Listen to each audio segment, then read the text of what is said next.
नमस्कार, यो हाम्रो सेनिटरी प्याड भेन्डिङ मेसिन हो। यस प्याड भेन्डिङ मेसिनमा हामीहरुसँग एटीएम कार्ड जस्तै 16 वटा कार्डहरु आएको हुन्छ। उक्त कार्डहरुलाई हामीहरुले यहाँनिर स्क्यान गर्यौं भने यस भेन्डिङ मेसिनले यहाँदेखि चाहिँ हामीहरुलाई कार्ड थ्रो गरेर दिने गर्दछ।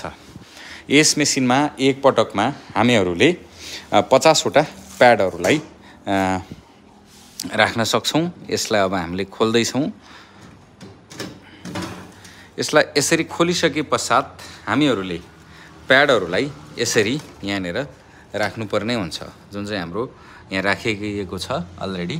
यसरी चाहिँ 50 वटा प्याडलाई हामीले राखिदिनु पर्ने हुन्छ।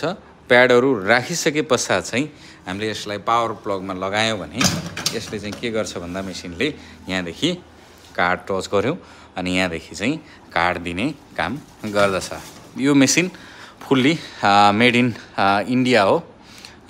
इन्डियामा एकदमै हाइली डिमान्डेड कम्पनीको द इन्डो मेडिकल हेल्थ केयरले बनाएको मेसिन हो।